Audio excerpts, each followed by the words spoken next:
Are there any questions? Yes. Senator Moore. I see this as impoverished people can get the money that they need that they can't get through the bank. Exactly. And they can also build up their credit in the interim, because if they do pay it back and say they have no credit, you take people that don't have credit who Yes, they don't who have. they have a job, but they don't have credit, right? They have no credit, but they have a job. So I think that revoking payday lenders could hurt people because they do need that cash sometimes and they can't get it at the bank. So Exactly. That's exactly. And they have a bank account, because you can't take the loan out unless you have a bank account. So you have the bank. Senator Mack. Yes, thank you for your time and testimony. There is a lot to unpack here. So I am formerly low income. My mom, family members, grandmother, uncles, aunts, cousins are all people who have had to resort to quote unquote robbing Peter to pay Paul. Whether that is using a payday service, lending service like this, and I've seen the financial cost, I've seen the generational cost, and I've also experienced the generational cost of predatory payday loans. We can call them small amounts. $500 to someone who does not make more than $500 a week, who has to also pay rent and food and for childcare costs, is a large chunk of money. Growing up, $20 to go to the mall was a luxury that I often was not afforded. $500 was more than a luxury expense, and so I think it's dangerous to call $500 a small amount and to say that it is a simple reality for many people, or a quick process, because though many people, including myself, came from educated parents who were teachers, but because of the realities of being a low-income single parent teaching in public schools with 4 other siblings, you can know all of the financial implications of taking a payday loan, but many folks, when you come from generation after generation who've experienced poverty, don't actually have many of the tools to have other options. You mentioned folks not having access to credit scores, or to credit scores that afford them to have an extensive line of credit. I myself am 28 years old, make a nearly 6-figure salary, and actually know nothing, don't have a credit line. I got my first credit card about 6 months ago. And if something financial happened to me as an Ivy League educated individual who is also a state senator, if I didn't have a network of friends or mutual aid, I wouldn't be able to rely on anything rather than payday lending.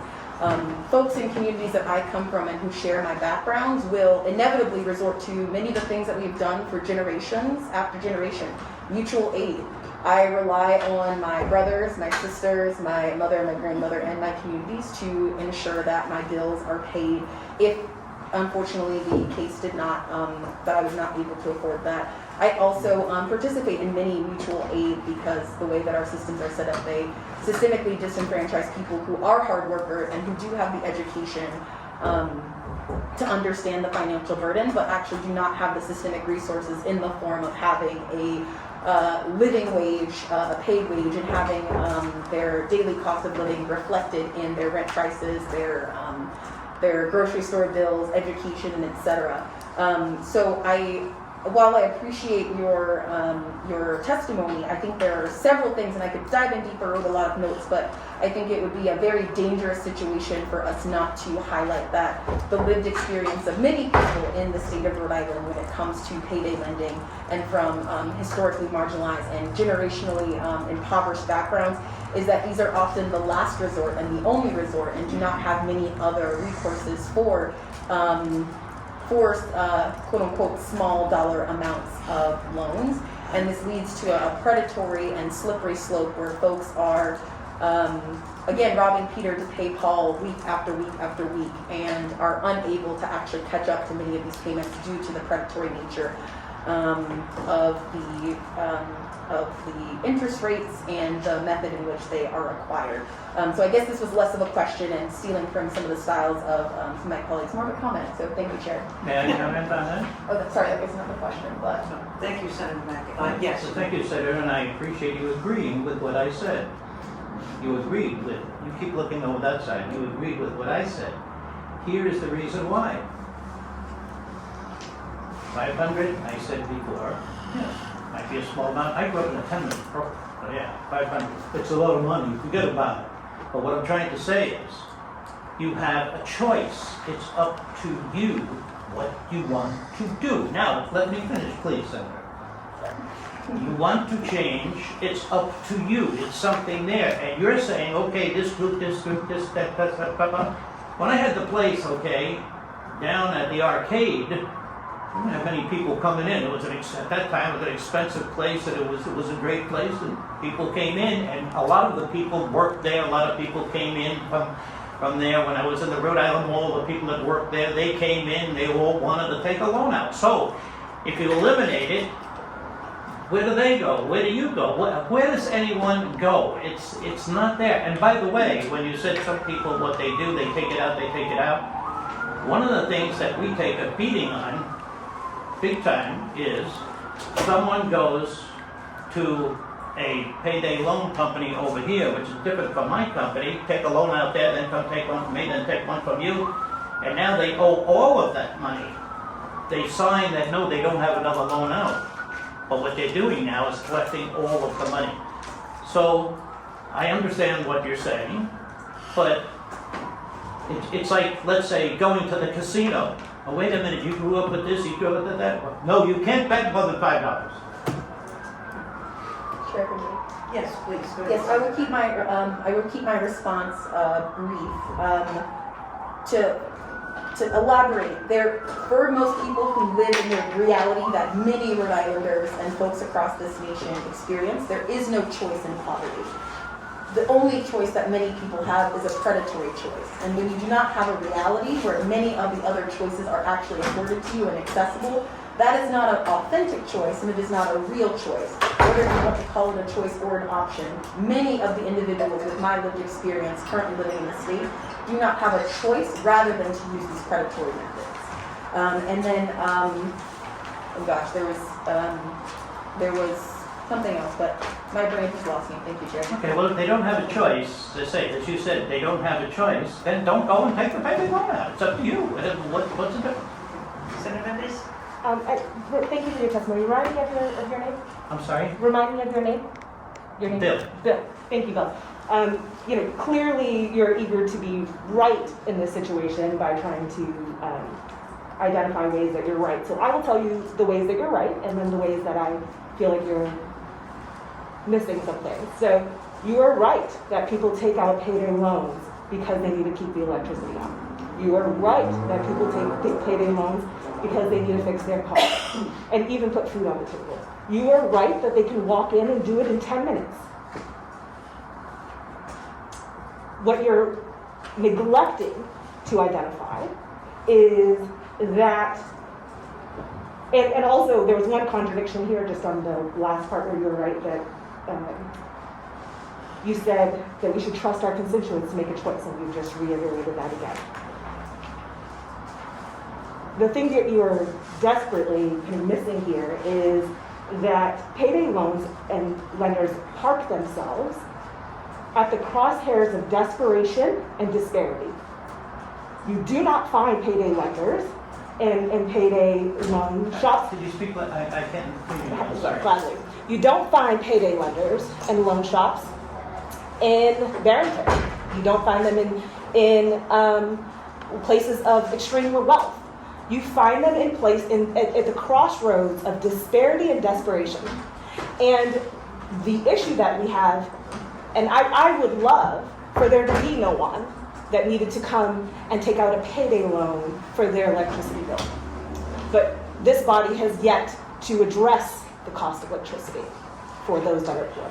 I would love for someone to not have to take a payday loan to keep a roof over their head and pay their mortgage and keep gas in the car. But this body has yet to address a living wage. So what we are talking about is that you want to actually do our jobs, which is to make sure people are safe and can meet these needs. And you're not capable of doing that because you are literally targeting people that live in the crosshairs of disparity and desperation. And so trusting our constituents with their choices, I trust them with their choices. What I would desperately love is for them to have better choices. And this is not one of them. This is not a good choice for them because this never takes them out of the cycle of poverty. It does not address the systemic issue that they are currently facing. We as a body, we as a chamber have the ability to do that. We haven't yet. I hope that changes. This is not the solution that they need. In addition to that,